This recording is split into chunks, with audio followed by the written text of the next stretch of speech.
Olá, seja muito bem-vindo ao podcast da Verbo, o podcast que vai tratar contigo dos assuntos do direito médico e da saúde. Eu sou Elton Fernandes e hoje eu estou aqui com um convidado muito especial para mim, alguém que eu estava dizendo para ele, inclusive, que recentemente, com um amigo em comum nosso, falei muito mal dele. Doutor Igor Mascarenhas, doutor Igor Mascarenhas, é um prazer estar aqui contigo. Muito obrigado por ter aceitado esse convite aqui. E eu queria que você se apresentasse um pouquinho. E aí tenho algumas perguntas muito importantes para te fazer. Bom, primeiro quero agradecer tanto a Verbo como para você, Elton, por essa participação no podcast. Meu nome é Igor Mascarenhas, sou advogado de defesa médica. Eu sou professor universitário, doutor em Direito pela Universidade Federal do Paraná, mestre em Ciências Jurídicas pela Universidade Federal da Paraíba e especialista em Direito da Medicina pelo Centro de Direito Biomédico da Universidade de Coimbra. Então, eu sou uma pessoa que combina um pouco do acadêmico com o profissional e que entende que esses dois têm que andar juntos. Você efetivamente encosta a barriga no balcão, como eu costumo dizer, né? Não... Efetivamente, eu encosto a barriga do malcão e sujo a mão com, não vou dizer mais com giz para não entregar a idade, mas com o pincel. Me conta o seguinte, como é que você chegou na área do direito da saúde, né? Mais exatamente do direito médico, como a gente estava aqui falando um pouco mais dessa intersecção, mas muito mais ligado ao direito médico. Como é que foi? Como é que você chegou aqui? Na verdade, foi um pouco que por acidente. Eu precisava de dinheiro na época da faculdade e abriu uma oportunidade no CRM para estágio. E se pagava muito bem no CRM da época se a gente comparasse com a realidade dos escritórios. Então, esse foi o motivo. Eu precisava de dinheiro. Só que quando eu passei a atuar dentro do conselho, eu observei que, regra geral, apesar do médico defender uma especialização para si, para a sua categoria, dentro dos CRMs, os advogados que defendiam os médicos não tinham expertise nenhuma na área que eles iam fazer. Então, era uma demanda de direito médico.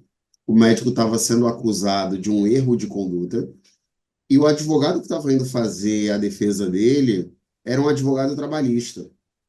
O médico se chamava João da Silva e o advogado dele era João da Silva Júnior. Ou às vezes o médico que era João da Silva Júnior e o advogado dele era João da Silva. Então comecei a ver a fragilidade das defesas que eram realizadas dentro do próprio conselho. Passei 2 anos como estagiário, depois fiquei 3 anos como contratado dentro do conselho, e aí eu resolvi passar a atuar para médicos agora dentro dos conselhos. Então hoje essa é a minha atuação. Acho que a gente dentro do escritório está em 22 conselhos diferentes de medicina.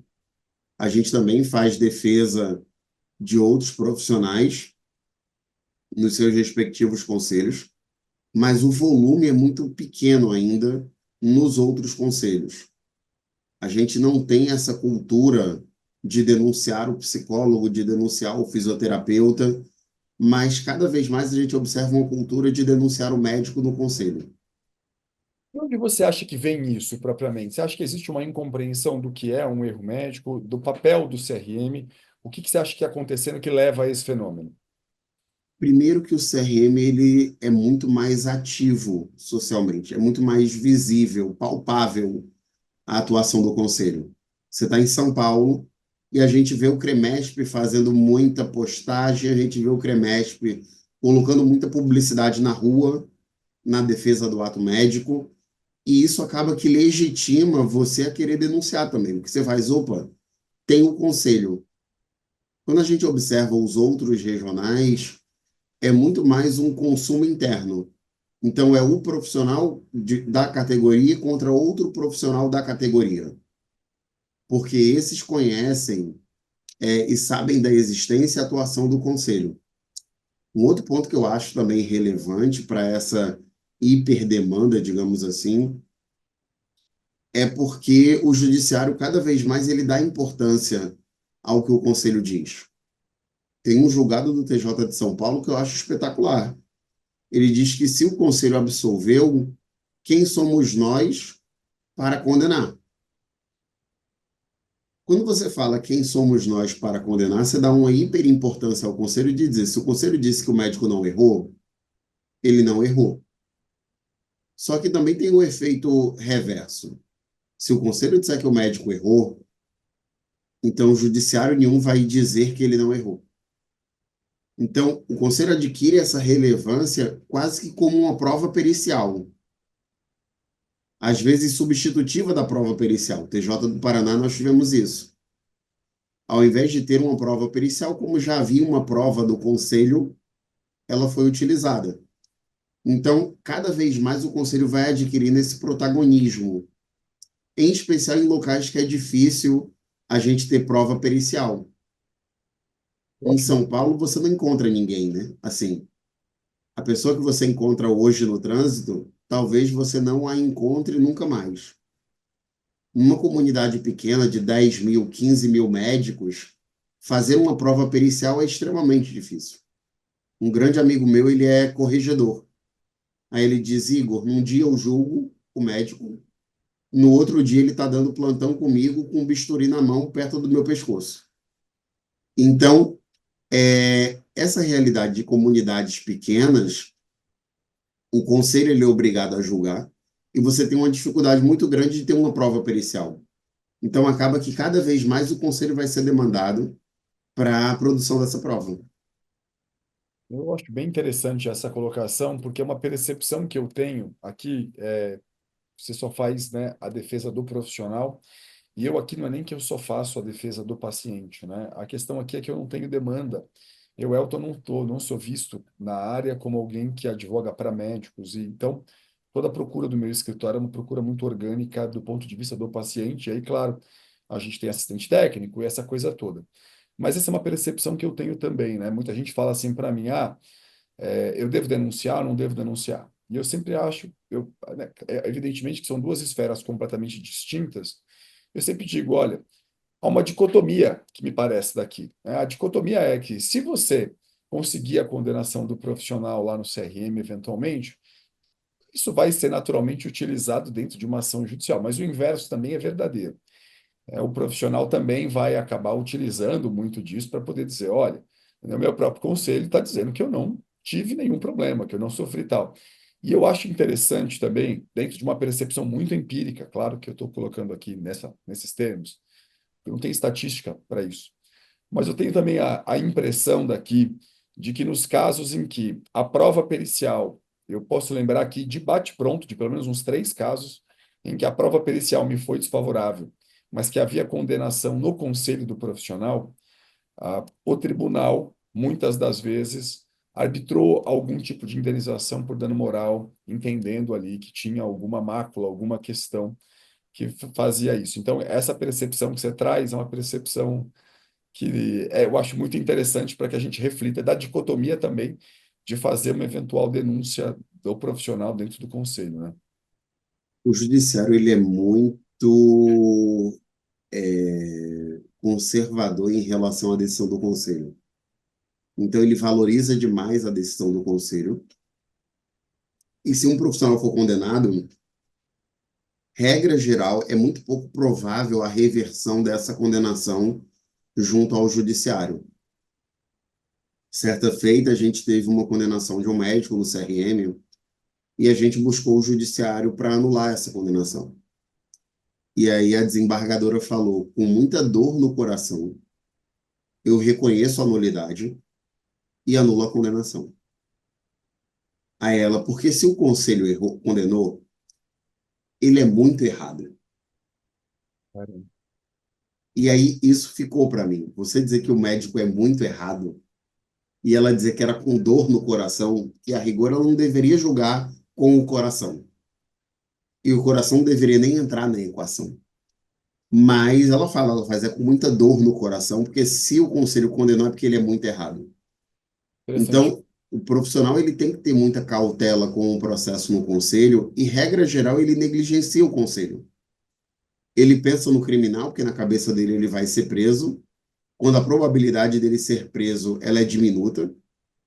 a não ser que a gente esteja falando de um caso doloso, de um crime sexual, mas, regra geral, ser preso é algo que não é uma opção na mesa, e o cível, que é a condenação financeira. Ponto. São Você essas acha que duas realidades. existe uma percepção, como é que você analisa, né?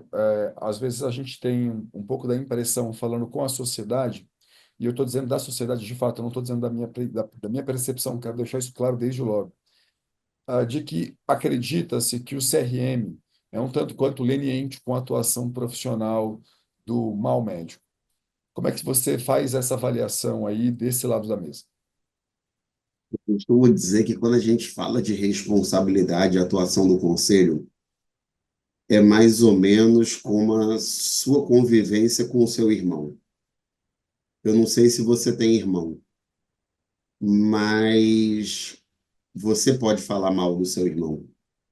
Quando vocês eram pequenos, vocês brigavam e provavelmente você batia no seu irmão, porque ele é seu irmão. Eu apanhava. Às vezes acontece também, mas então o seu irmão podia bater em você porque ele era o seu irmão. Agora, se você chegasse apanhado da rua, o seu irmão ia dizer quem foi que bateu em você, porque só eu posso bater. A leitura que eu tenho em relação aos conselhos é um pouco disso. Quando a ameaça ela é externa, então os conselhos eles se fecham para proteger a categoria. Mas dentro do CRM, entre quatro paredes, o pau come assim. A briga é grande. É porque a gente que está de fora, a gente não percebe isso. Mas entre no site do CRM de São Paulo, vá na aba editais e veja a quantidade de profissional que é condenada. Entre no site do Conselho da Bahia, vá na aba de editais e veja a quantidade de profissionais que é condenado. Conselho Federal de Medicina é o conselho que mais caça profissionais no Brasil. É uma questão interessante, assim, de onde você acredita, então, né, que venha essa percepção social dessa leniência? Será que, deixa uma pergunta adicional para você, será que você avalia que, eventualmente, a população acredita que todo erro deva ser punido em praça pública com uma pena capital? E aí, como isso não é assim, né, e isso não pode ser assim propriamente, porque eu costumo dizer que os ineptos e os incorrigíveis, em regra, devem ser excluídos de uma profissão, né? No, né, se não foi inepto e não foi incorrigível, aplicar uma pena cabal nesse ser humano, né? Malgrado, claro, aí a gente vai ter que sempre, a gente sempre vai encontrar exemplos de casos fora da curva, mas eu costumo dizer, poxa, né? Como é que você faz essa avaliação daí? Você acha que é um pouco disso? Uma vez eu estava com um processo que envolvia 6 advogados diferentes, 6 bancas diferentes. E aí envolvia 2 hospitais, uma pessoa jurídica e 4 profissionais, e 3 profissionais. A gente estava pelos profissionais e a clínica estava, a pessoa jurídica da clínica estava por uma outra equipe de advogados, que eram advogados que atuam muito na área empresarial. E aí eu fiz, vamos fazer acordo, vamos costurar um acordo. Ele tenha calma que eu sei o que eu estou fazendo. Acredito eu que a forma como você enxerga direito médico não é a forma como você enxerga direito empresarial, direito tributário. Na maior parte das vezes, direito médico está muito mais próximo em termos de envolvimento emocional com direito de família do que propriamente com direito empresarial, ainda que a gente esteja falando de uma indenização e de números. Porque para o empresarial, a advocacia é de números às vezes. No direito de família, às vezes um divórcio de 5 milhões de reais trava por conta de um faqueiro. Eu tenho um grande amigo que uma vez ele fez, eu pago o faqueiro, eu compro um para cada um. Eles, não, mas eu quero esse faqueiro. Direito médico é um pouco disso. Então, existe uma judicialização com o fígado. Você quer briga, você quer sangue, você quer que ele seja execrado em praça pública, como você colocou. Então, eu, como advogado, não posso pensar como alguém que vai atuar com tributário, como alguém que vai atuar com empresarial. No começo da minha carreira, eu advoguei muito para, e até durante um tempo depois, advoguei muito em direito da saúde. O direito da saúde tem um desgaste emocional gigantesco. É uma hiperdemanda inicial, sobretudo inicial, naquela fase da tutela antecipada, que você sabe mais do que eu, que acabam com você. Bastante. Então, eu não posso pensar que eu vou atuar de forma estritamente técnica, apenas discutindo direito. Quem vai atuar com direito médico, quem vai atuar com direito da saúde, tem que trabalhar emocional. E aí o que que acontece? Na maior parte das vezes, quem advoga para denunciante, quem advoga para autor em direito médico, não tem essa percepção, ou não tenta fazer um controle desse emocional. E aí a coisa descamba. E quem está do outro lado está querendo fazer uma advocacia mais técnica. Porque se eu tenho um médico denunciado, não é estratégico para mim jogar o emocional. Não é estratégico para mim e dar entrevista para defendê-lo. Não é estratégico para mim emitir nota pública. Eu acho que eu nunca fiz uma nota. Mas por quê? Porque eu não vou defendê-lo em praça pública. Eu vou defendê-lo nos autos. Quem leva a discussão para a praça pública geralmente é o denunciante. E o que que eu vou fazer? Eu, Igor, eu faço muito pouco. Eu faço depois que o processo está terminado. Que aí eu posso pedir um desagravo, aí eu posso fazer uma outra discussão. Uma vez, e aí trago um caso rapidinho, que um médico ele fez a degola de uma criança, de acordo com o protocolo numa situação de parto pélvico. Ele errou quando ele não comunicou à família que ele fez a degola, e ele não comunicou porque ele disse que o impacto emocional para a família era muito grande. Quando foi no velório, um tio percebeu. E aí o tio levou para rádio, para TV, para internet, para jornal impresso, para todo canto. Sabe aqueles jornais de meio-dia que a televisão ela escorre sangue? Ele levou o caso. E aí ele fez, Igor, o que que a gente faz? Eu fiz, a gente não vai fazer nada, a gente vai defender dentro do processo. O médico foi absolvido e ele fez, agora eu só quero seguir minha vida. Eu não quero discutir isso.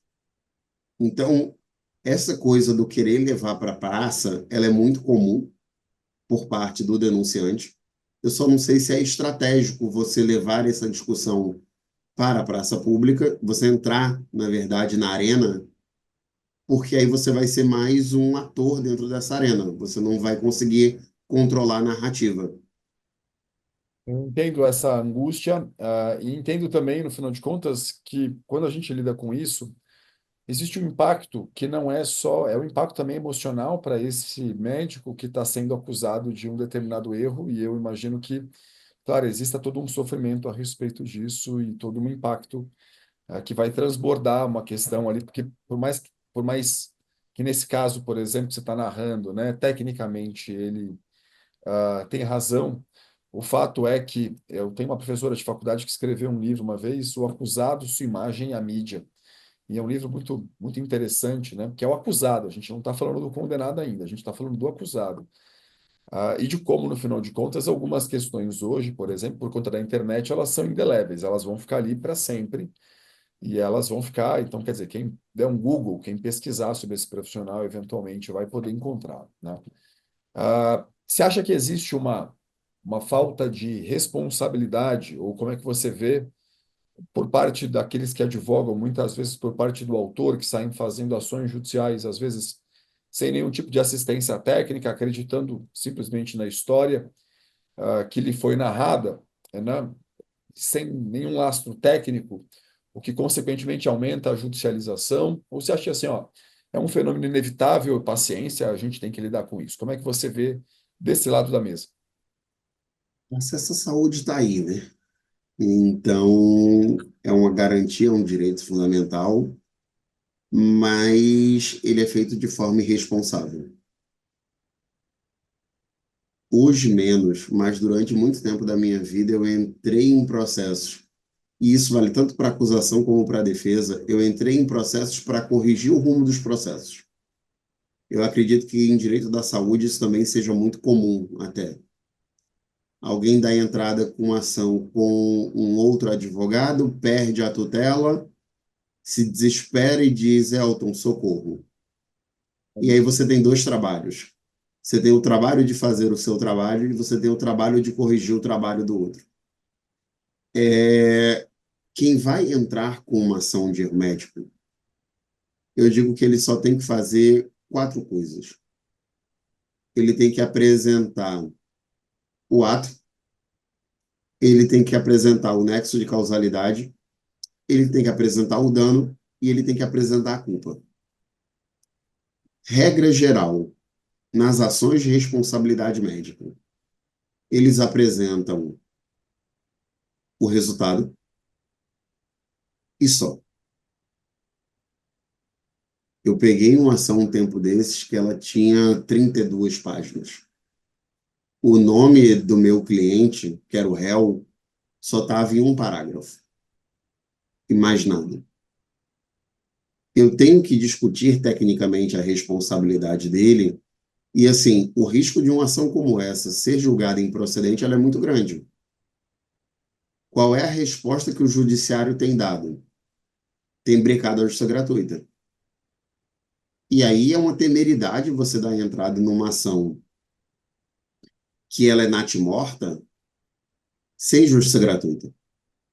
Que muito provavelmente ela vai ser julgada improcedente e a gente vai ter uma condenação entre 10% e 20%, que vai dar R$ 100.000, regra geral. Que é muito raro você ter uma ação de erro médico de menos de 1 milhão. Então, o jogo já começa, na maior parte das vezes, R$ 1 milhão. 10% de 1 milhão é complicado. Tem tribunais que você ainda consegue hoje justiça gratuita. Eu até questiono isso. Você tem o Tribunal da Bahia, do Espírito Santo, mas outros tribunais, eles apresentam verdadeiras barreiras para a justiça gratuita, como uma forma de não estimular essa judicialização frívola. E aí você vai Interessante, ter uma consequência gigantesca. interessante isso. Você costuma ver na prática do exercício profissional ação de produção antecipada de prova para apurar previamente o erro ou não? Isso tem sido. Como é que você vê? Muito pouco mesmo. Não é uma prática comum. E dentro do direito médico, sobretudo a responsabilidade, acho que a produção antecipada de prova, às vezes, ela causa um problema, que é o seguinte, exemplo, a paciente entra com um processo dizendo que houve um erro médico na cirurgia plástica, e ela faz uma ação antecipada de produção de prova para verificar, um, se houve erro, dois, quais foram as consequências. Só que logo depois ela faz uma cirurgia reparadora. Então, o que que acontece? Aquele dano estético observado lá atrás, ele já não é contemporâneo, ele já caiu.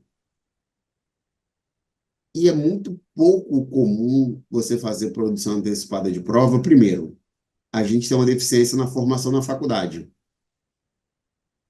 Na minha época ainda, era processo cautelar. Eu aprendi processo cautelar.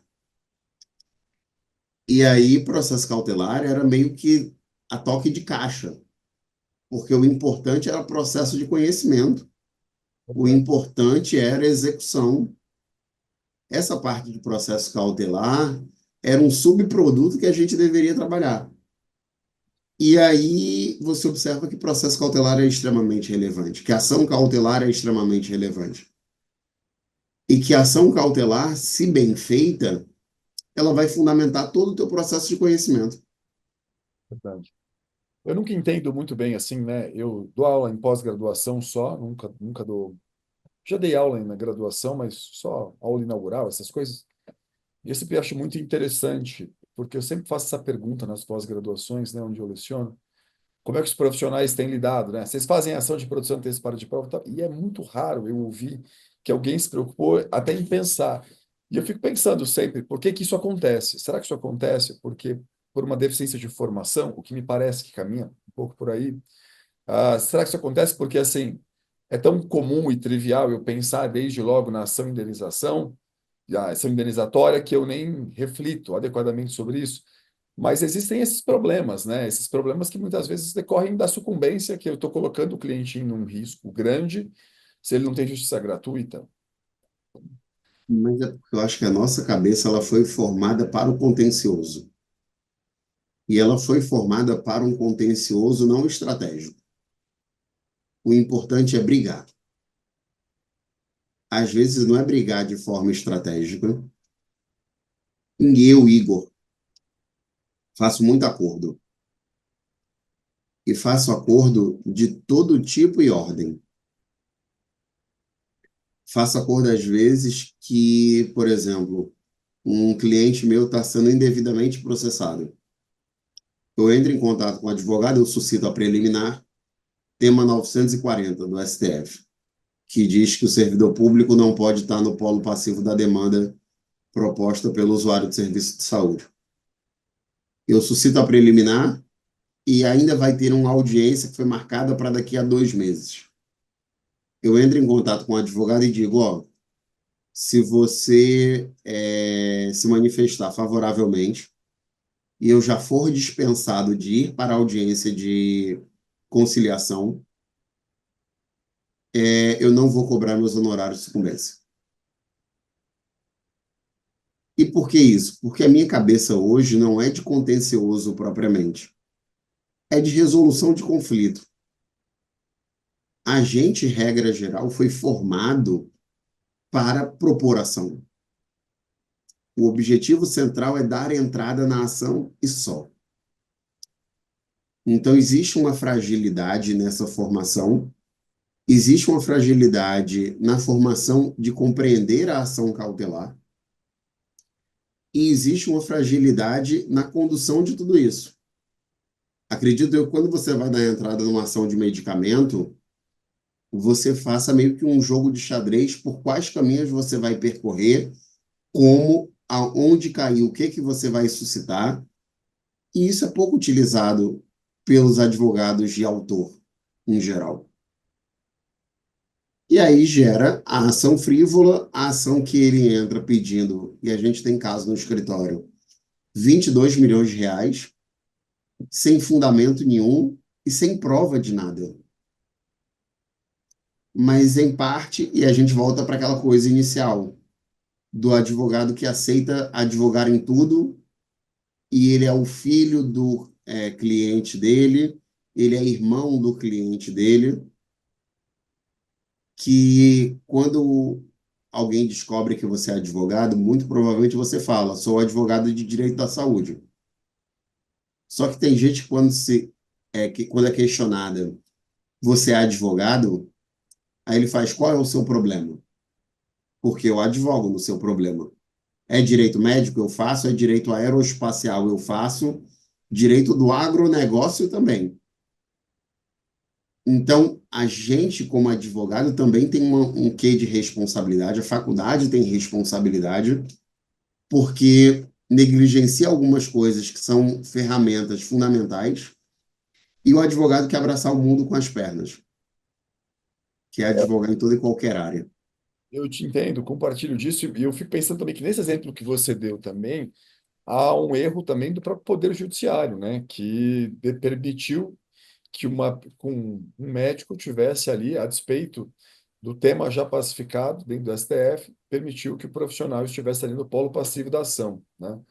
Quer dizer, nesse caso que você traz também, tem uma falha aí da própria justiça, que podia, no final de contas, ter corrigido isso previamente, sem permitir essa questão, né? E aí, enfim, acaba chegando e aí acaba volumando ainda mais o Poder Judiciário com esse trabalho, com esse problema. Eu É entendo porque eu também que é acho que esse filtro prévio ele é quase impossível de ser realizado em razão da quantidade de demanda que a gente tem. Hoje, por exemplo, é muito comum eu ver as aventuras jurídicas nos tribunais que você tem apertado a justiça gratuita, em juizado especial. Acredito eu, não sei qual é a sua opinião, mas direito médico e direito da saúde não dá para fazer em juizado. tenho plena convicção disso. Eu concordo integralmente com você. Eu acho, eu conto nas mãos, nos dedos de uma das mãos só, a quantidade de vezes que eu consegui resolver alguma coisa de direito médico dentro de juizado. Se for uma discussão de consentimento, exclusivamente consentimento, você não vai precisar de prova pericial. Então, ok, resolver isso em juizado. O que eu acho uma temeridade em razão do rito, mas respeito. Mas, se a gente for discutir erro médico, eu tenho que fazer isso dentro do rito comum, porque eu não vou conseguir debater prova pericial se não for dentro do rito comum. Interessante. Eu estou vendo que provavelmente atrás de você aí, esse livro amarelo que está atrás de você, talvez, e só talvez, um deles seja do André Gonçalo Dias Pereira, lá de Portugal, pelo calhamaço aí. Será? É É uma das armas. uma delas, né? Muito bem. Estou vendo ele ali. Não. Exato. Esse deve ser nesse livro propriamente. Aí eu estudei lá em Coimbra também, então o professor André Gonçalo é um cara muito querido. O livro traz talvez seja nesse especificamente, que ele traz uma estatística mostrando que em alguma localidade foram atrás dos pacientes que processaram seus médicos e questionaram os pacientes após terminada a ação judicial de qual foi a razão que levou você a processar o profissional. E aí, essa pesquisa, eu sempre lamentei muito ela nunca ter sido, dentro do meu conhecimento, tá? Ter sido replicada no Brasil, porque eu acho que ela seria, talvez os números seriam muito similares, o desfecho me parece que poderia ser muito semelhante. Mas o livro apresenta essa pesquisa e o livro traz ali que a parte expressiva dos pacientes dizem porque ele não se mostrou empático, que ele não se mostrou humano, que ele não se mostrou acessível, e que muito poucas vezes, só nos casos mais graves, que terminaram com lesões irreparáveis, como amputação de membro, ou mesmo a morte de alguém, né, e a família fez ação judicial, é que admite-se, pelo menos expressamente, que o que se busca ali é uma indenização propriamente.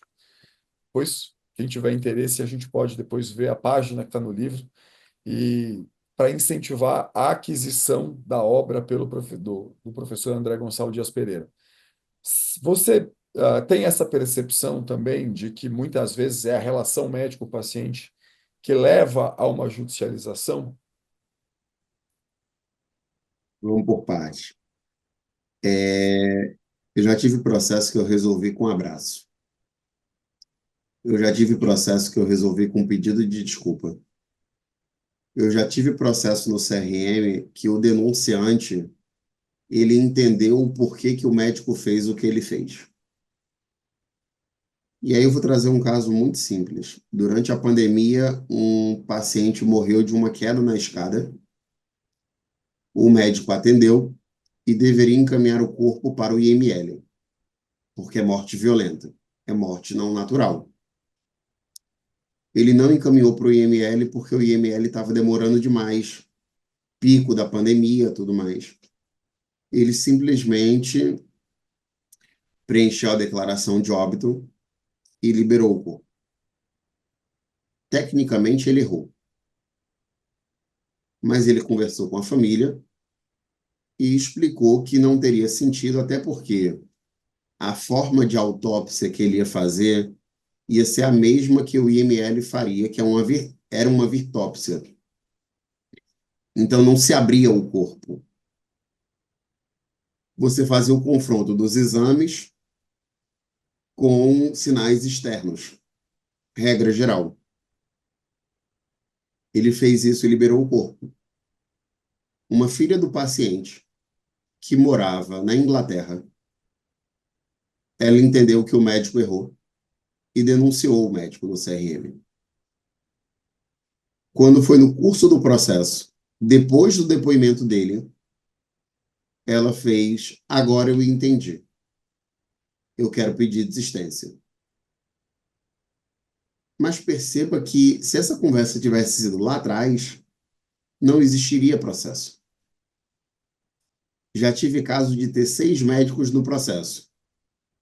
Só que 7 médicos atenderam o paciente. Aí processava o primeiro, o segundo, o terceiro, o quarto, o sexto, o sétimo. A gente perguntava: por que não processou o quinto? Não, porque ele olhou para mim. Ele perguntou como eu estava. Então, às vezes, o processo ele não decorre de uma percepção de falha, mas uma percepção de não acolhimento. Uma percepção, às vezes, de que ele não me olhou como ele deveria ter olhado. Então, tem muito processo por conta disso. Eu digo que relação médico-paciente não é tempo gasto, investir em relação médico-paciente. É economia. E é economia de tempo, é economia de dinheiro, que depois você vai ter que passar 5, 6, 10 anos vinculado a um processo e que toda vez que jogarem o seu nome no Google, vai aparecer lá: Doutor Elton Fernandes, médico, possui um processo vinculado. É desesperador isso para o profissional. Você acha que nos últimos anos, né, a gente tem visto aí um aumento grande das escolas de direito médico hospitalar? Como é que você tem acompanhado isso? Você acha que esse perfil de profissional melhorou daquilo que era no começo da sua jornada como advogado? Como é que você vê essa necessidade de especialização dos profissionais dentro da área, já que você mesmo fez essa avaliação, né, de que às vezes está chegando ali um profissional que faz de tudo, mas nada muito bem feito, nada com conhecimento muito profundo. A ampliação das escolas médicas é um fato. E a gente tem que compreender que medicina sempre foi um curso muito elitizado. Era um curso muito restrito. Então, hoje a gente teve uma democratização maior do acesso à medicina. Ótimo. Em que condições? Porque não adianta a gente fazer essa democratização no interior do interior do interior da Bahia, que não tem o hospital, e aí eu vou mandar esses alunos para Salvador, para complementarem a formação deles. Porque eu não estou democratizando. Eu estou apenas realocando as pessoas do interior do interior do interior para Salvador. Esse é o primeiro ponto que a gente pouco discute.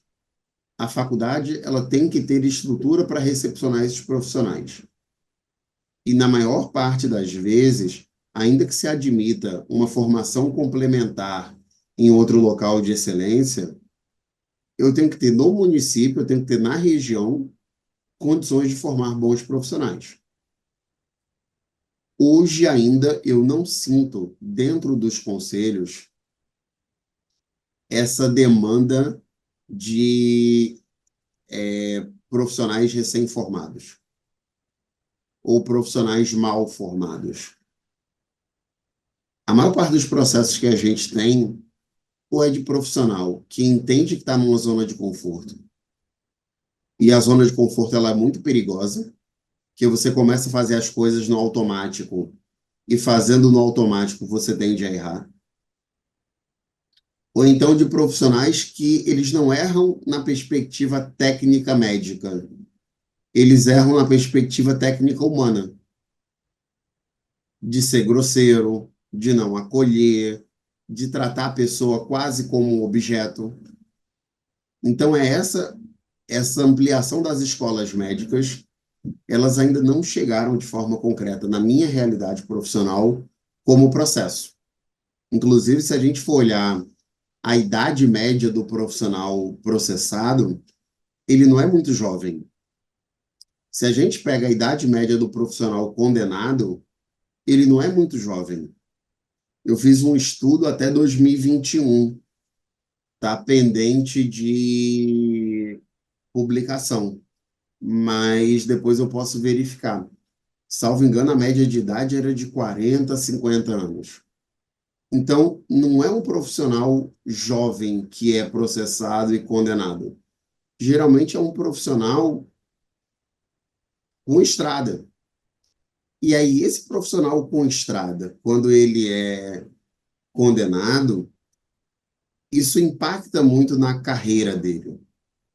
Porque você ser denunciado ou condenado no começo da sua profissão, ninguém sabe quem você é. Você ser condenado quando você está lá na frente e todo mundo já sabe, isso viraliza no Instagram, isso viraliza no WhatsApp e é o que você sofre. É nesse momento que você sofre. Peguei aqui o estudo, resolvi abrir aqui. O grosso dos profissionais denunciados, eles estão entre 40 e 69 anos. E de denunciado, também está entre 40 e 69 anos. Então, quer dizer, não é um jovem médico. Na maior parte das vezes, é um médico que ele já vem atuando e ele pensa que nada vai dar errado. Ele se sente o super-homem. E aí, essa síndrome de super-homem é que causa dor de cabeça e complicação. Porque no começo, e eu falo muito para os meus alunos, o medo é uma das melhores coisas que a gente pode ter. Porque o medo faz com que a gente tenha cautela. Então, o meu aluno recém-formado, ele diz assim, professor, eu estou com medo. Eu fiz que bom. Porque eu vou ter medo quando você não tiver medo. Quando você achar que pode, recém-formado, fazer uma neurocirurgia, ao mesmo tempo uma lipo e depois ainda aplicar botox no paciente. Aí eu vou ter medo. Interessante, interessante. Quando você mencionou, né, no começo você mencionou que hoje você trabalha exclusivamente para médico.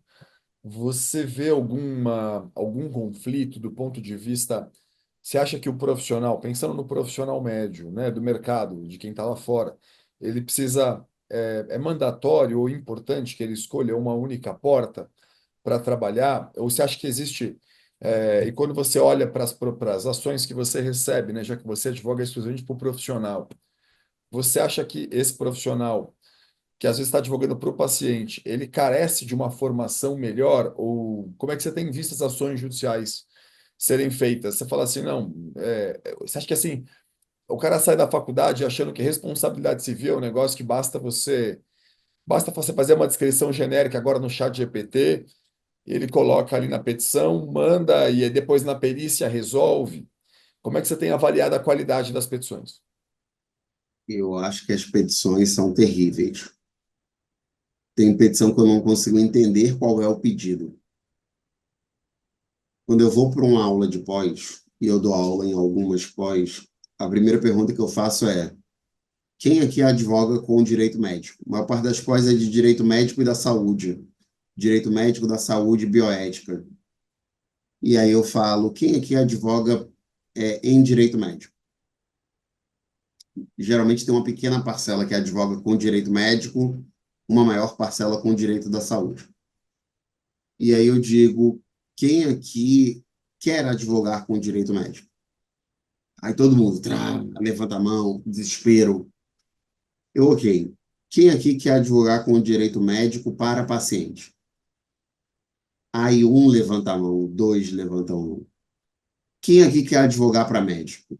500 levantam a mão. A gente vê muito expert de Instagram que vende que você vai ter contratos de 6 dígitos. atuando com direito médico. É possível? É. Não é a Mas, regra. assim, eu não tenho, e olha que eu já atuo desde 2011, eu não tenho tantos contratos de 6 dígitos assim.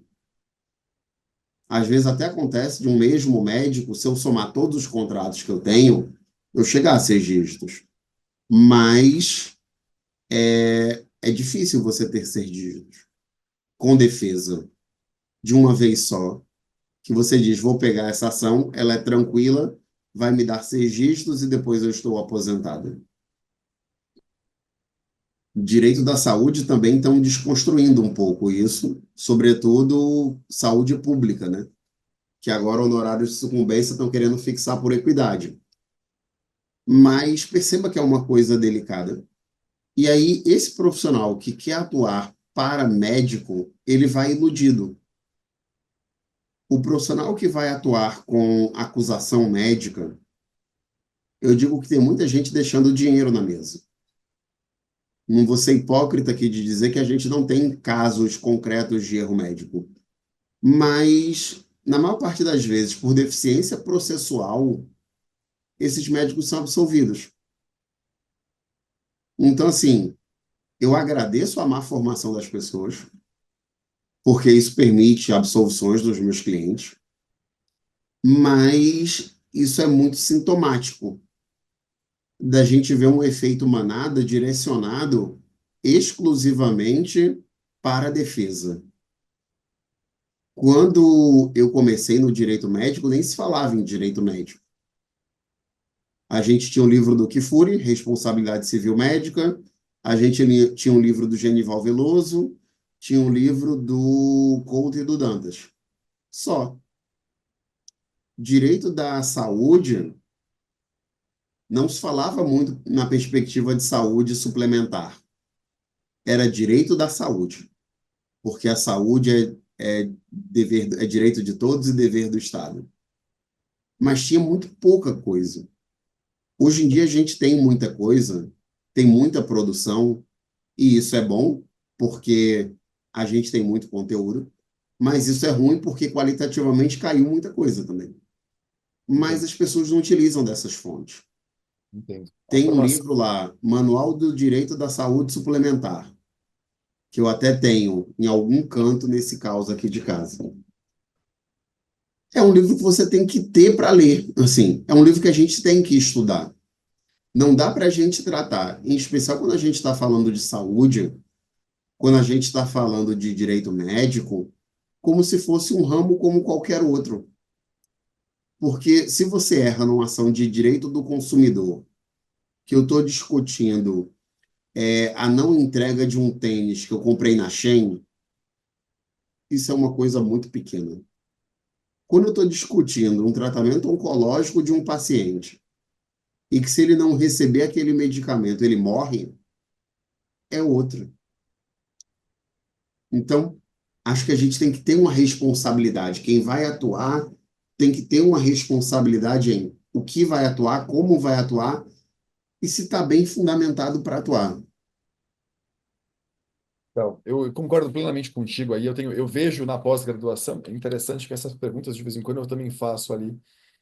Eu não dou aula de direito médico, né? Eu só falo de direito da saúde propriamente. O escritório faz, mas a gente sempre buscou fazer uma ação judicial de erro médico com assistente técnico, justamente porque eu penso que é um tempo nosso, enquanto escritório, investido dentro de uma ação judicial e eu não quero ter o mesmo paciente que está acusando o médico de um erro, é o mesmo que dirá que eu errei depois, e que eu me corrompi ou que eu tal, se eu não vencer a ação judicial. É a mesma pessoa. Então a gente sempre diz que a gente tem que ter muita responsabilidade, muita cautela na hora de fazer isso. Porque se você chegar na Praça da Sé aqui em São Paulo e gritar quem sofreu erro médico, eu faço ação, todo mundo que está ali vai falar, não, olha, eu, né? Mas assim, não é isso propriamente. Existe até uma incompreensão do que é propriamente o erro, do que isso e do impacto de uma ação judicial, que eu sempre entendo que tem uma responsabilidade. A gente que advoga para o autor tem que pensar sempre na responsabilidade, porque assim, a gente tem que ter responsabilidade com tudo.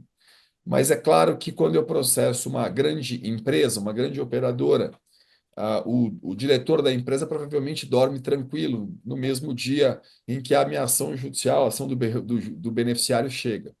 Um médico não necessariamente, né? Às vezes isso tem um impacto, um desgaste emocional, um sofrimento para um ser humano ali que a gente precisa ter muita responsabilidade, muito cuidado, cautela na hora de fazer isso.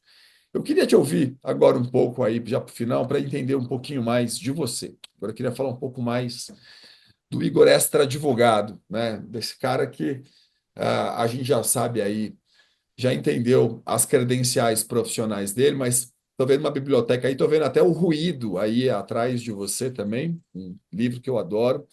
Queria entender de você o seguinte: o que você gosta de ler? Quais são os seus hobbies? Tá, vamos lá. Eu confesso que ultimamente eu tenho lido muito pouco que não seja profissional. Isso é até uma falha minha. Mas hoje o que eu gosto de fazer está muito relacionado a pessoas. Você organizou um evento agora, aí em São Paulo, e eu organizei recentemente um aqui em João Pessoa. O pessoal fala, por que que você organiza evento? Eu faço porque eu gosto de me conectar com pessoas. Eu gosto de gente. Então a gente traz as pessoas para cá para poder apresentar a cidade. E já fica o convite, venham a João Pessoa. 2026 tem Congresso de Responsabilidades Médicas de novo, mas é muito para conhecer. Acho que hoje em dia, cada vez mais a gente está se tornando distante. A tecnologia ela aproxima, mas ela aproxima distanciando. Eu encontrei uma grande amiga que ela é procuradora do CREMERS, no Rio Grande do Sul. E aí eu conversando com ela, eu estou percebendo agora que a gente conversa há 3 anos e a gente nunca se viu. Eu estou impressionado como você é alta. É um pouco disso. É um pouco de você ter troca com pessoas. Eu acho que isso, para mim, é o fundamental, de ter troca com pessoas. Eu sou a pessoa que vai sentar numa mesa de bar e ficar 4 horas ali. Como eu sou advogado e professor, às vezes eu tenho um conflito de agenda. A audiência no horário da aula, julgamento no horário da aula. E aí eu conto com a cumplicidade dos meus alunos para dizer assim, depois eu marco uma pizza pós-aula. A gente marca uma aula extra num dia distinto e depois a gente marca uma pizza. Que eu acho que é isso que falta hoje em dia. É uma das coisas que eu mais gosto de fazer. É me conectar com pessoas. Estou em João Pessoa, então tenho a praia à disposição. Isso é um elemento que está a meu favor. De vez em quando, e agora mais recorrentemente, vou ter que ir a Recife, mas praia em Recife não é uma opção, já que temos os nossos tubarões lá. E você dá aula lá em Recife, já teve a oportunidade de desfrutar do acolhimento da cidade. Então, assim, eu sou uma pessoa de pessoas, que gosta de estar com gente. Sempre que puder, quer me ver feliz, sentado numa mesa de bar, num restaurante, conversando. É isso que me move. Seu Em evento em João relação aos livros, é que eu vou ficar devendo mesmo, porque ultimamente é muito livro técnico, até para a gente poder fazer frente, às vezes, a uma mudança de paradigma dos tribunais. Então, eu gosto de escrever muito artigo para que as pessoas consumam e leiam as teses que eu advogo. Então, esse é um outro trabalho que a gente tem que fazer de formiguinha, né? Legal. E me conta o seguinte, seu evento em João Pessoa já está aqui em quantas edições? A gente vai para a terceira ano que vem, e aí é um evento voltado para a responsabilidade médica. Então, assim, a gente não vai discutir responsabilidade no direito da saúde. O objetivo é discutir dentro de uma realidade muito própria. Como você mesmo falou, são mundos que dialogam, mas que, ao mesmo tempo, são autônomos. Então, o que a gente tenta fazer é uma discussão muito verticalizada. Agora, no teu evento, eu vi que tinha muita gente que eu conheço que atua com o direito da saúde e não atua em direito médico, por exemplo. E essas pessoas não vieram para João Pessoa porque o foco delas é, sobretudo, o direito da saúde. Então, o nosso foco aqui é trabalhar com responsabilidade médica, percebendo esse incremento de processo. Só que o que a gente faz aqui é tentar fazer um evento que seja médico, mas também seja social. Então, venha aproveitar a praia, venha aproveitar a cidade, traga a família. É um evento familiar, a gente diz isso, porque acho que isso é o que a gente está mais carente hoje em dia. As pessoas, elas conversam muito pouco. Então, dentro de grupo de WhatsApp, todo mundo fala, mas e fora do grupo? Então, trabalhar isso hoje, eu acho que é uma das coisas que mais me move. E me conta uma coisa, se tivesse que olhar agora para o Igor do primeiro dia da faculdade lá, aquele cara que chegou naquela faculdade e começou lá, sentou, olhou para frente e falou, cara, como é que vai ser meu futuro? O que que você diria para esse cara? Quando eu sentei no primeiro dia na faculdade, eu não sabia o que eu queria fazer da vida. Tanto que eu não comecei direito porque eu queria. Eu comecei direito porque a federal daqui estava em greve e eu tinha passado para economia. E aí minha mãe fez, você não vai ficar em casa. E me matriculou na faculdade de Direito. Eu propositalmente tinha botado para começar só no segundo semestre. Aí ela fez que eu queria 6 meses sabáticos. Ela, você não vai ficar em casa.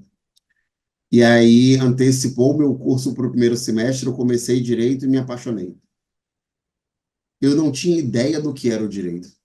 Eu não tinha ideia da importância que o direito teria na minha vida. E hoje eu tenho que agradecer muito a minha mãe pela insistência dela em não ter me deixado em casa dormindo com 17 anos. Porque se você pensar, eu falo isso para muitos médicos. Se o senhor fosse caçado hoje, o que que o senhor faria da vida? E a maior parte dos médicos não tem resposta para isso. E eu também não tenho resposta se eu não pudesse advogar. Eu não consigo me imaginar sem ser advogado. Ainda que o direito médico tenha surgido por acaso, porque foi a partir dessa necessidade financeira, como eu falei no começo, é... eu acho que hoje eu me encontrei profissionalmente. Hoje não, né?